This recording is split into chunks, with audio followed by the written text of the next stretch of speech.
civic engagement and organizing. And that work in itself literally saved my life. We're here for another episode of Candid Politics, where we talk to some of the governor candidates in Wisconsin. Today we're switching up the scenery a little bit. We're on Lakeshore Path instead of State Street, and we're going to be talking to the county executive in Milwaukee, David Crowley, who's just launched his bid for governor. Let's go see what he has to offer Wisconsin.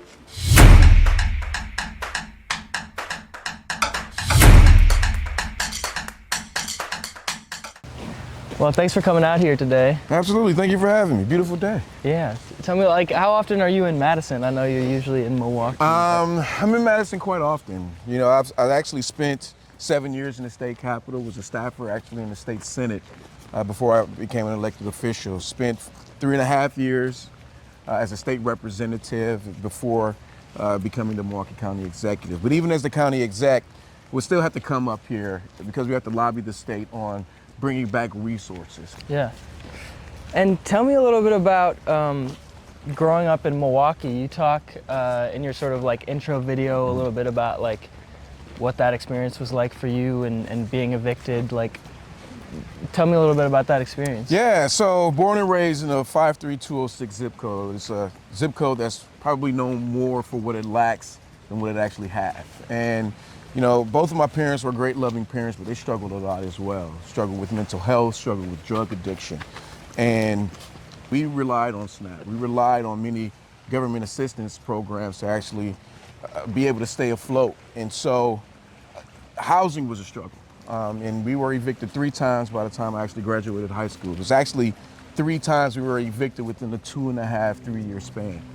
But even after that, for about at least 15 years of my life, we moved every single year. So housing instability is something that is a part of my foundation, but it's also one of the reasons why we have been investing in affordable housing options throughout Milwaukee County.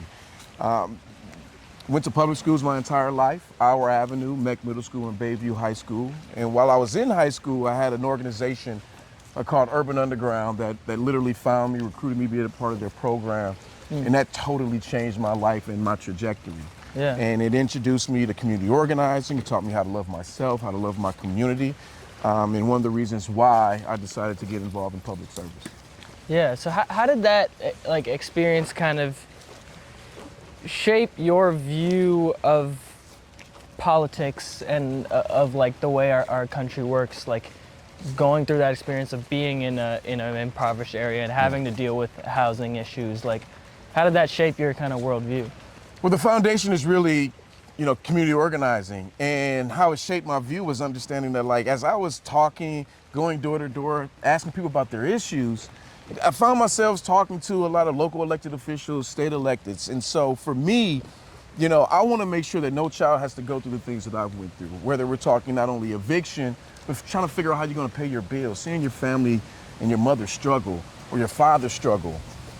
You know, wondering how, you know, we were going to be able to stay within a home because we were moving, you know, very often. And so for me, it's really about how do we break those cycles. And so since being county executive, we have been focusing on how do we utilize data to make informed decisions, but more importantly, how do we make sure that we're investing upstream, really addressing the root causes of the disparities that we see all across our community. And what are the root causes? I mean, I know that like Milwaukee specifically is often cited as the most segregated city in the entire country. Yeah. Like, you can see the difference when you go to Milwaukee in like nice areas and like impoverished areas. Like, why hasn't that changed, and how do you change I mean, it? it's a prime example. I mean, you take North Avenue starting on the east side of Milwaukee near, you know, the waterfront, and you take that west, you can see the change. You can see the poverty. You can see communities that are flourishing as well. And so, you know, for me, when I first became an elected official, particularly at the county level, I wanted to figure out how we're going to end the level of segregation that we have. And we've invested in affordable housing to help make sure that people can live wherever they want to. I think if you look back in history, Milwaukee was built on segregation because it allowed certain people to actually stay in power, right? And so you had the Italians staying in one area, all the black folks staying in another, the Jewish community in another area, Germans in another area. And so it's always been built on that. But we, as not only elected officials, but community members, community leaders, we have to make sure that we can combat the history and really lay a new foundation so everybody can live where they want and be accepted no matter who they are. And as county executive in Milwaukee, how have you, like, what things have you tried to implement to try to make that happen? Well, we've done a lot. You know, one, we started wanting to use data. So actually during the COVID-19 pandemic, we created a dashboard and it allowed us to track. We were the first community in the entire country that really started to track race and ethnicity when it came down to the deaths of individuals. And we utilized that dashboard, which was nationally recognized, to create more, right? Around housing, around the opioid overdose deaths, around our workforce. And so one of the things that we realized that we needed more affordable housing. And so right now we have 7 different projects, particularly in suburban communities that, you know, never had this level of affordable housing, who came to the table and worked directly with us to create these opportunities. But we also believe in a no wrong door model of care. You know, when we were getting evicted and my family was suffering from a mental health crisis, you gotta make multiple phone calls. You gotta walk through multiple doors and talk to multiple people. Well, how do we wrap around those services? And so through our no wrong door model of care, we've been able to create greater access for individuals who need to utilize our programs, while also making sure that we protect working families. Working in partnership with not only the business community, but the philanthropic community when it comes down to our homeless population. And so far, we have been making strides even as it relates to that, having one of the lowest unsheltered homeless populations per capita than any community our size in the country. Yeah. How do you balance that with, like, the seeming rise in bigotry in our country? And, like, you know, trying to make things more equal and have us all living together, and then, like, it seems like racism is still really prevalent in the country. Like, how do you sort of get around that? I mean, there is no getting around that, but we do have to call a thing what it is. And I think right now a lot of people want to try to hide racism under the rug, but it is still here in America, and we just have to continue to combat it.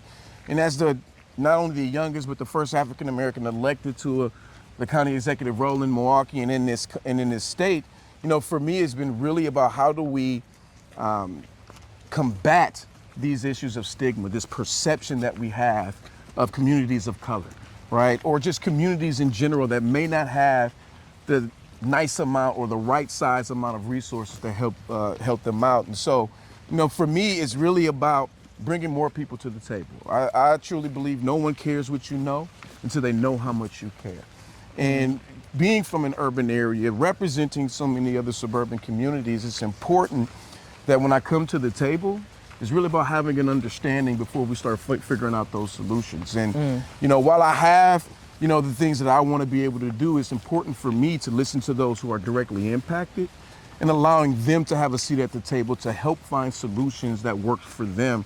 And understanding that, you know, there isn't a one-size-fits-all solution, right? We have to make sure that we're right-sizing these solutions to fit each particular community to make sure that when the tide rises, all the boats rise. Yeah. It's interesting that you say, like, bringing everybody to the table. I think, like, it's pretty clear the division in our country right now, like, between right and left, between all sorts of people. And, like, I think there's people on one side of it that are like, screw the other side, we just need to go ahead and fight full on. And then there's other people who are like, hold on, we still need to, like, talk to other people in our country. And am I right in saying it seems like you want to still have a conversation? We have to have a conversation. I mean, we are a country of immigrants, right? Like not everybody, you know, was born, their ancestors came and was born in this country. And we have to recognize that there is indigenous people here before us. But I do believe that our differences is our strength in this country. And when we have the ability to come together, to have difficult conversations, it allows us to make sure that when we put solutions to the table, that everybody can benefit. Yeah. So how do you, we've talked a lot about Milwaukee, but how do you sort of appeal to and talk to, like, Wisconsin as a whole, right? Like, you know, people in Sheboygan or people in Oshkosh who voted red. in Yeah. the last election. Like, how do you sort of get them to come over to what the Democratic Party is fighting for? Well, I think it starts with the conversation. And I mean, let's face it, there's a lot of division, a lot of distractions in this country, but it's also coming from people who want to stay in power, right? They're not putting real policies in place. They're not really talking to people and making sure that they have a voice at the table. Some of them are just there to be there because they just like being in the room, but don't know what work goes into actually governing. And I think it's extremely important that as we travel across this state, when you go into different rural areas, suburban areas, as well as many of our urban areas, you realize that there isn't a really big difference. We're all struggling. We're seeing the rise in prices when we're going to the grocery store, seeing the cost of eggs and milk. We're seeing the rising cost of housing happening all across this state, but quite frankly, all across this country.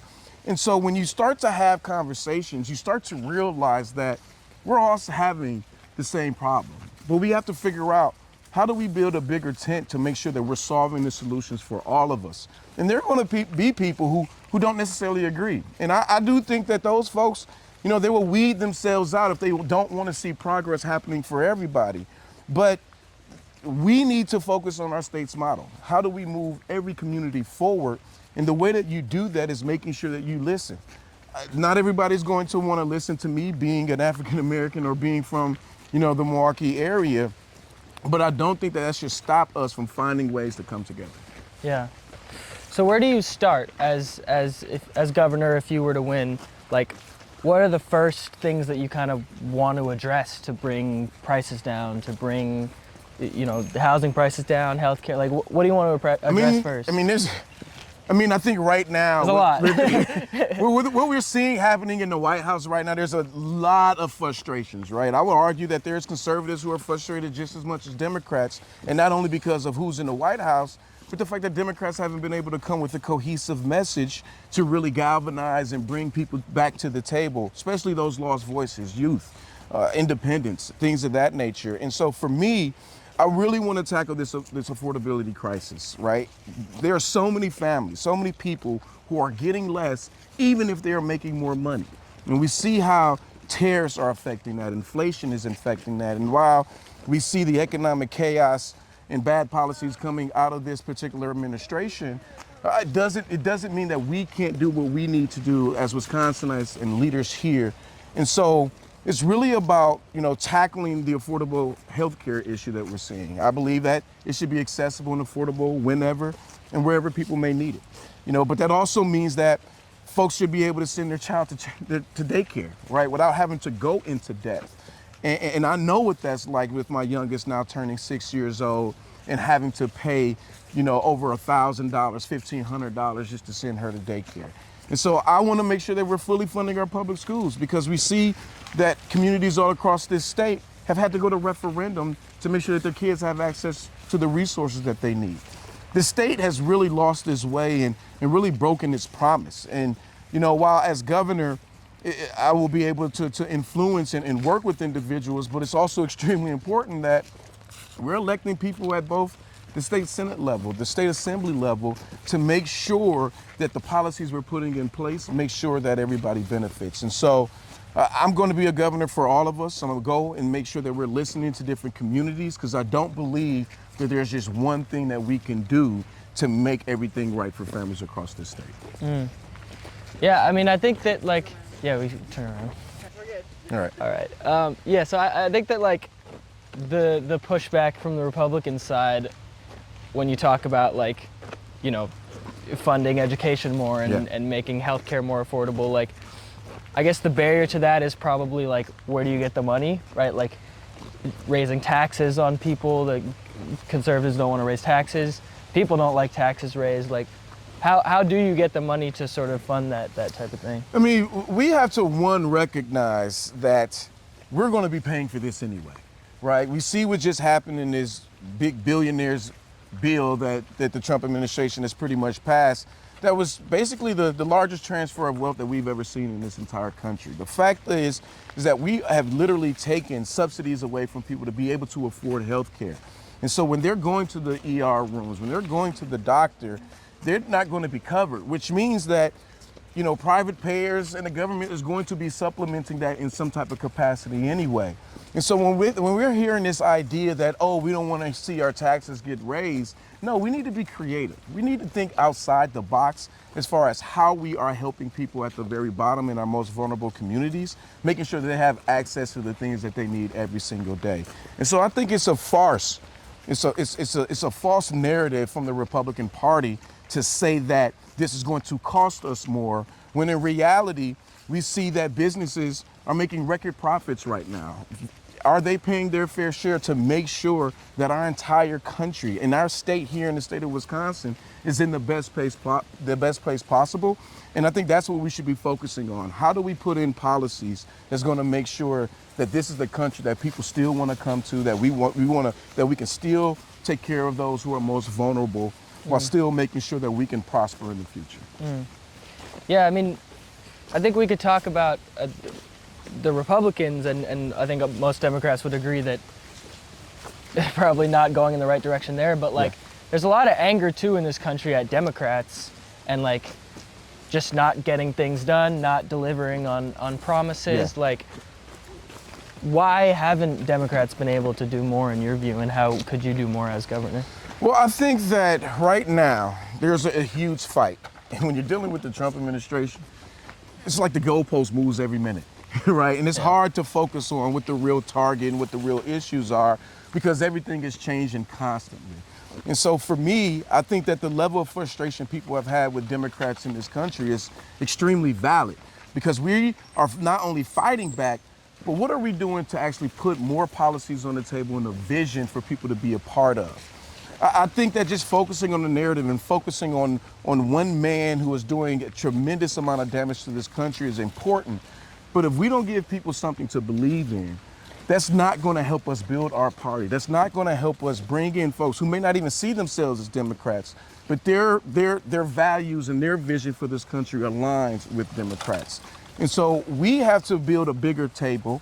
We have to understand that not all of us are going to agree, but we have the ability to compromise, especially amongst us as Democrats. We don't have to compromise our values, but we do have to make sure that we are winning elections so we can put in policies that's going to benefit everyone. Yeah. What are those kind of core values? You talk about not compromising your values. What are the most important values to you?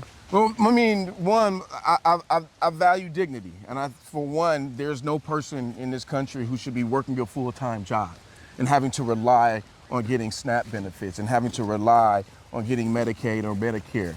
But they should also be able to build up that tax base to help make sure that we're investing in programs and services that people rely on. We should be making sure that we take care of our most vulnerable residents. And it sometimes feels like the American dream has turned into a nightmare because of who we have in office. But I believe that that's the contrast that we have to bring to the table as Democrats.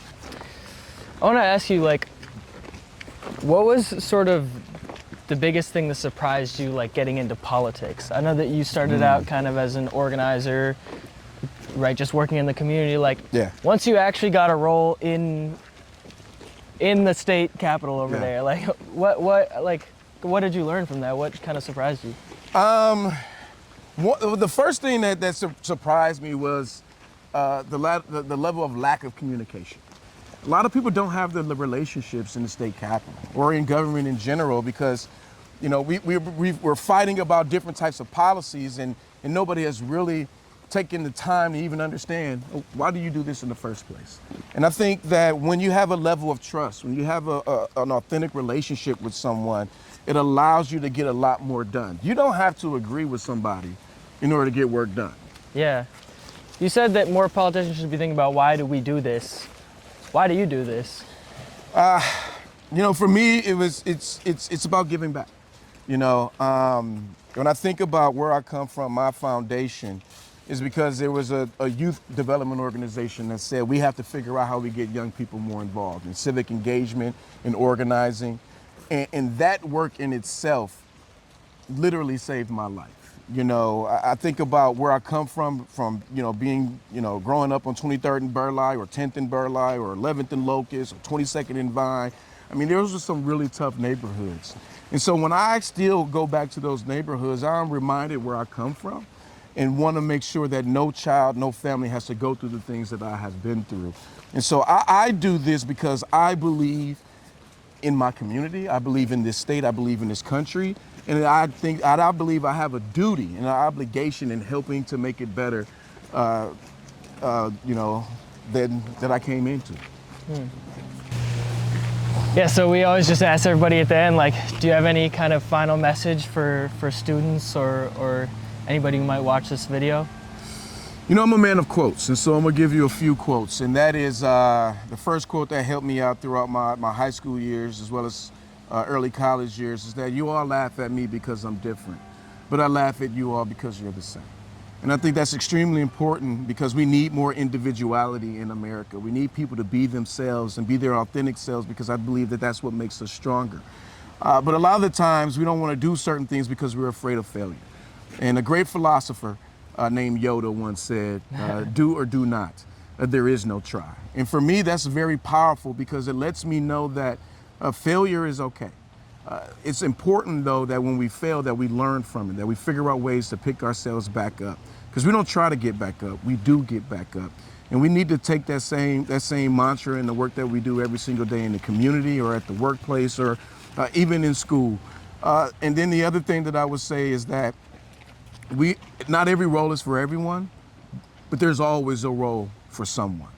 You know, when it comes down to whether we're talking about this Trump administration, whether we're talking about what is happening in the classroom and on campuses, or what is happening around this world, we all have a responsibility and we all can step up in our own capacity. And we just have to figure out what role, what lane we are in order to do great things.